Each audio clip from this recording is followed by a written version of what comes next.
Assalamu alaikum jama'a, barkanmu da wannan lokaci, barkanmu da ibada. Farko da suna Allah mai rahma mai jin kai tsira da aminci su tabbata ga shugaban halittu manzo sallallahu alaihi wasallam wa alihi wa sahbihi wa sallam.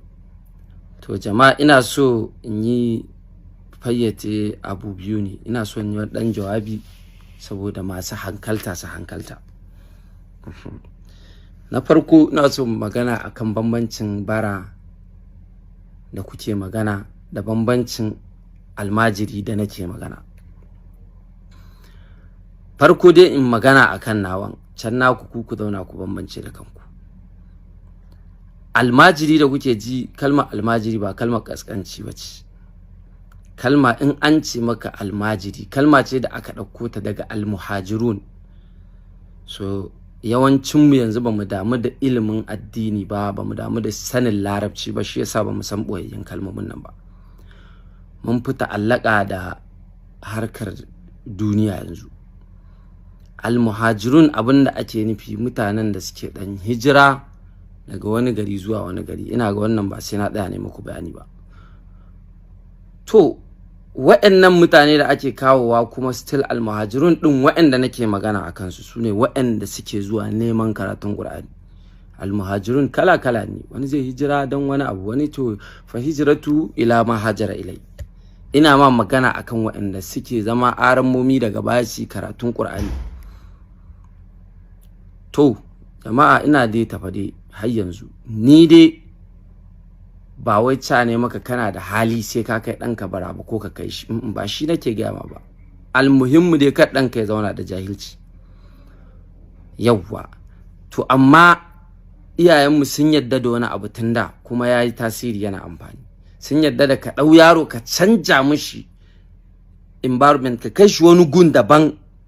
Environment canjinsa yana bada canjin yanayi na rayuwar mutum. In ya tafi inda ake karatun Qur'ani ya zauna,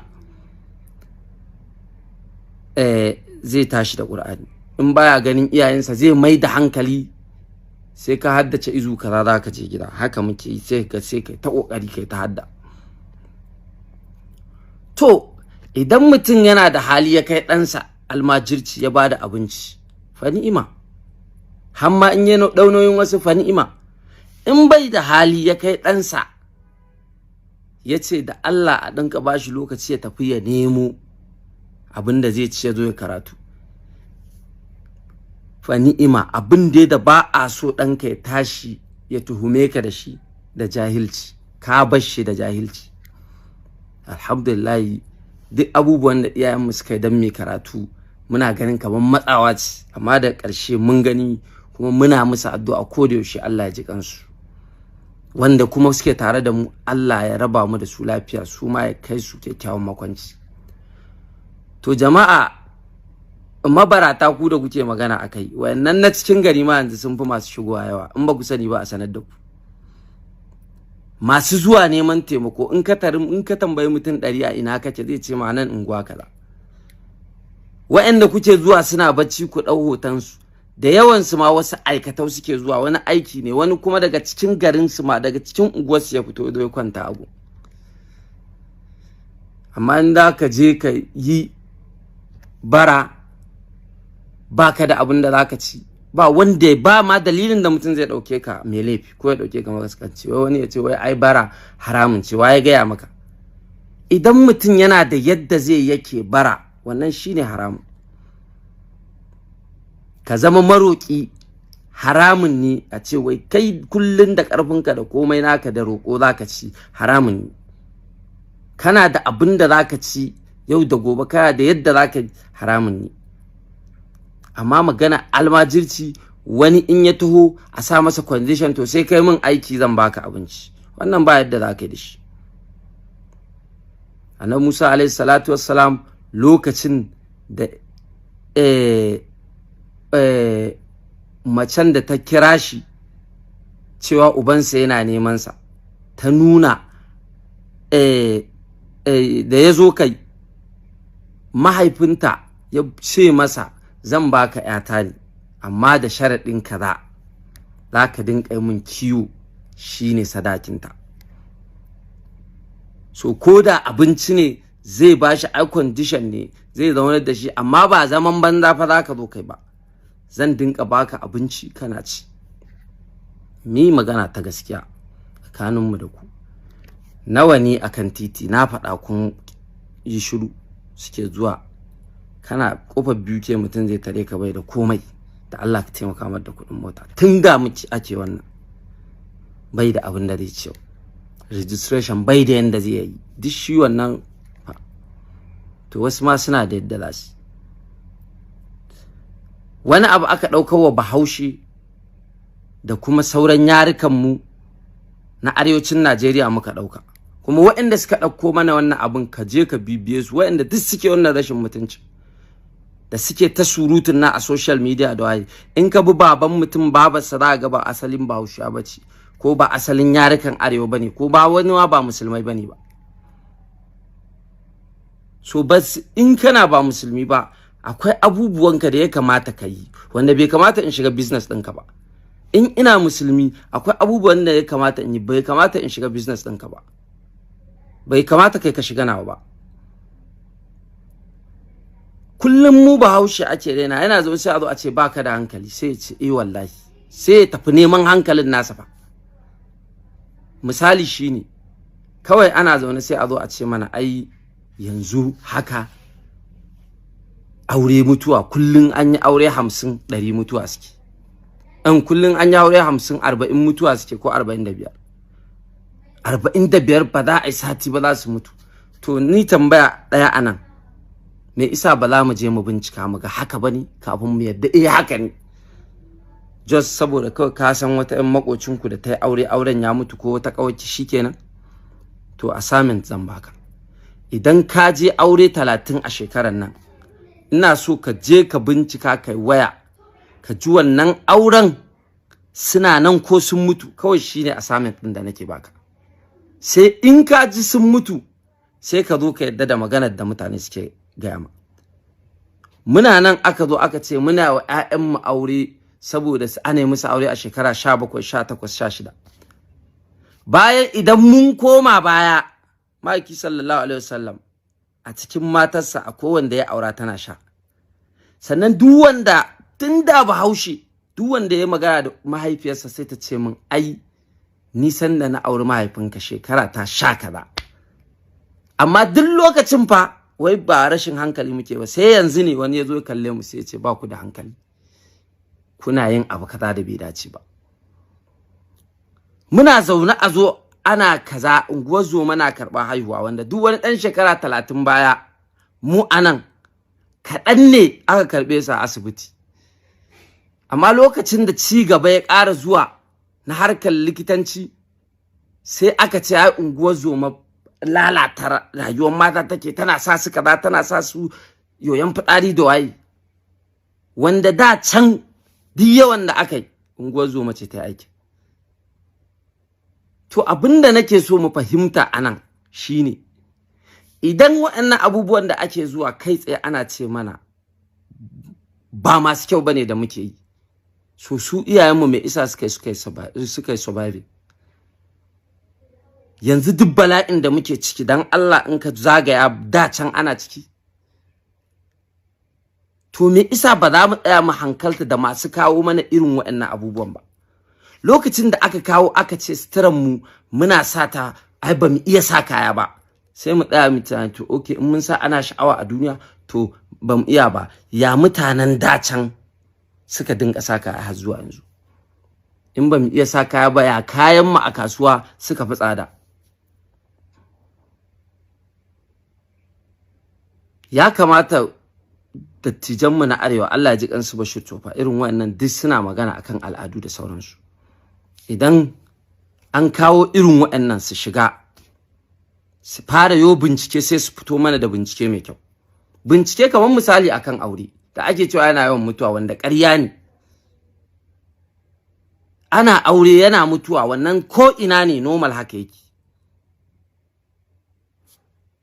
Zai aje masallatai, mutum ne kuka kama je biyu ke nan, biyu ke masallatan biyu ke, in kai aure za a baka certificate takardar shaidar kayi aure kaza ka, sannan akwai wani kwamiti wanda za su dinka bincikawa, wanda kai in kuna da korafi za ku dawo wajen su seta ku. So sai a je a tambaye su aure nawa kuka, in sun yi aure 1000 sai a tambaye su a 1000 na an kawo korafi 200. In an kawo haka sai mu fara tambaya.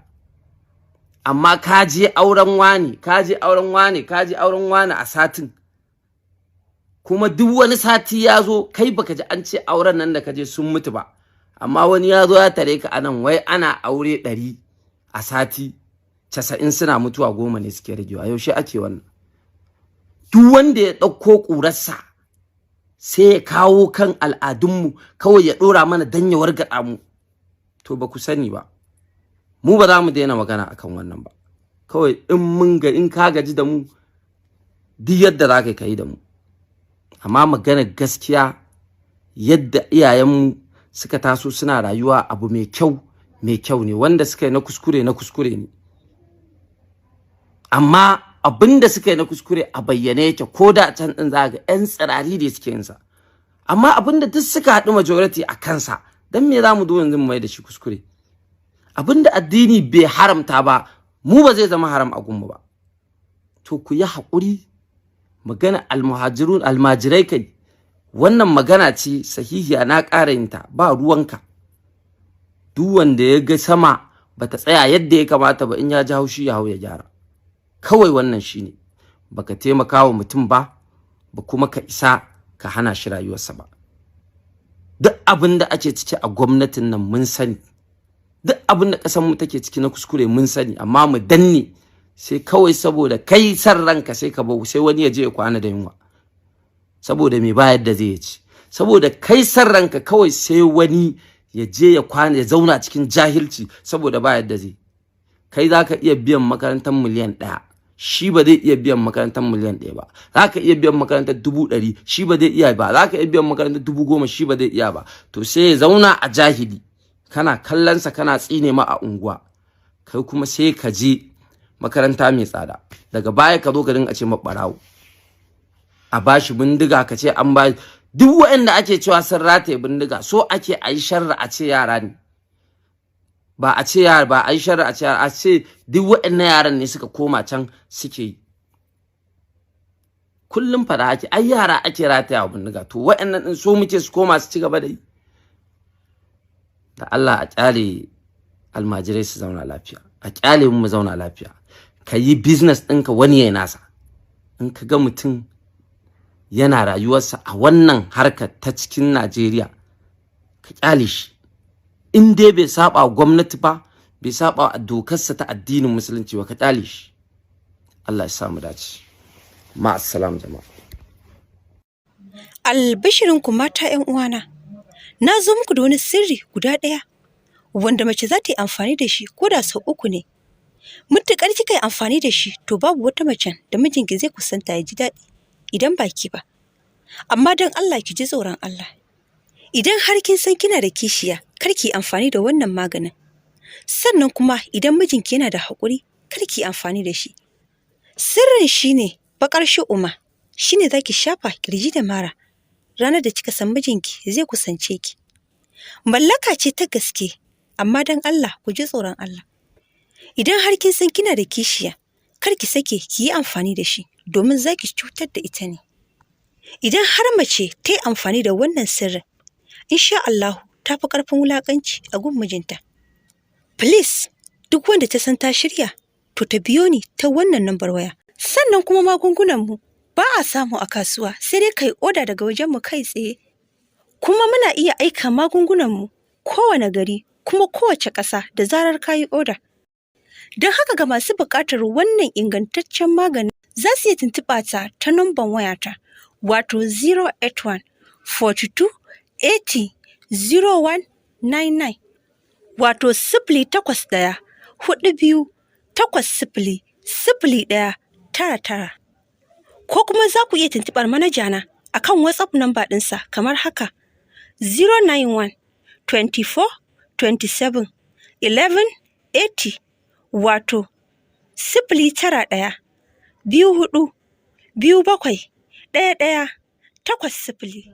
Ga mutanen Maiduguri kuma za su iya tuntuɓar ejent ɗina na Maiduguri kai tsaye domin za su iya samun magungunansu a nan Maidugurin. Za su iya tuntuɓarsa ta nambar wayarsa kamar haka: 07032494999. Ga mutanen Nasarawa Lafiya kuma za ku iya tuntuɓar ejent ɗina a kan nambar wayarsa kamar haka, wato 081 60 36 87 55. Mun gode.